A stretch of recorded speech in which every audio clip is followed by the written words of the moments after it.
ஒரு அழகான காடு இருந்தது. அந்த காட்டுல ஒரு வயசான நரி இருந்தது. அது வரைக்கும் எல்லா மிருகங்களும் சாப்பிட்டு போட்ட மிச்சத்தை அது சாப்பிடும். மற்ற மிருகங்கள் எதுவும் சொன்னதில்ல. ஆனா இந்த நரி ரொம்ப மோசமானது. அதுக்கு மற்ற மிருகங்கள் சாப்பாடு கொடுக்கறதே விட்டுருச்சு. இந்த நரிக்கு என்ன செய்யறதுன்னு தெரியல. ரொம்ப பசி. அப்போ வந்துட்டே இருக்கும்போது ஒரு எலி கூட்டத்தை பார்த்துச்சு. ஆகா, என்ன இவ்வளவு எலிகள் இருக்கிறது! இங்கே நாம் தந்திரமாக இருந்தால் தினம் உணவிற்கு பஞ்சமில்லை போலும் என்று நினைத்த நரி வானத்தை நோக்கி கையை கூப்பி ஒரு காலை தலையில் ஊன்றி நின்றது.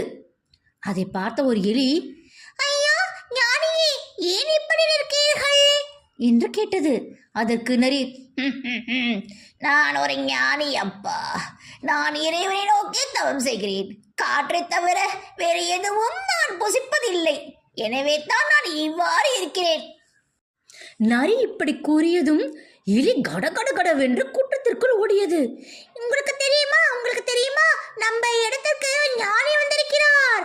அவர் எல்லாம் தெரிந்தவராம். இறைவனை நோக்கி தவம் செய்கிறாராம். காற்றை மட்டுமே சாப்பிடுவாராம். வாருங்கள் வாருங்கள், எல்லாரும் ஓடி போய் அவரை நாம் தரிசனம் செய்யலாம் அப்படின்னு சொல்லி எல்லாரையும் கூட்டிட்டு வந்தது. அதுக்கு எலி தலைவனும் கூட வந்துச்சு.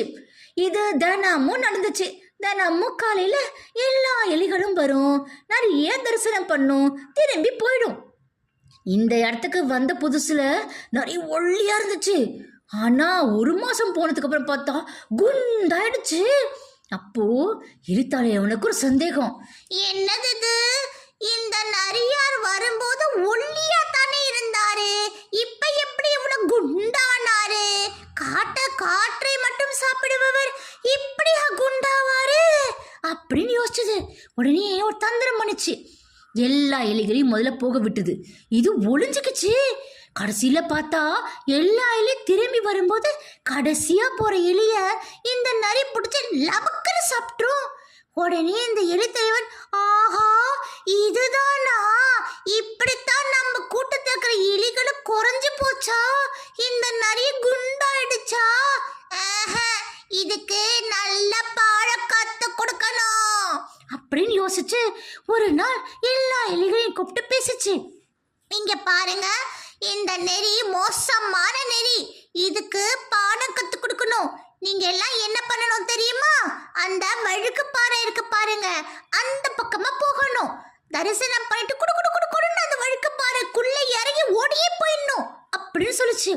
ஏன் தெரியுமா? எலிகள் எங்க வேணாலும் இறங்கி எப்படி வேணாலும் போகும். அப்போ இதே மாதிரி ஐடியா பண்ணி அந்த நரிக்கிட்ட எல்லாம் தரிசனத்துக்கு போச்சு. அந்த நரிய, இன்னைக்கம் வரை கொண்டு எலி நமக்கு ஆகாரம் அப்படின்னு மனசு கூட சிரிச்சிச்சு. அப்ப தரிசனம் பண்ணிட்டு எல்லாரையும் தந்திரமா குடு குடு குடு குடுன்னு பாறைக்குள்ள இறங்கி ஓடுச்சு. இந்த நரி அதுங்களை தாவி பிடிக்க ஓடுச்சா, அப்ப வழுக்கு பாறையில வழுக்கி தப்ப கட்டின்னு கீழே விழுந்து செத்து போச்சு. எல்லா நாளும் எல்லாரையும் ஏமாத்த முடியாது.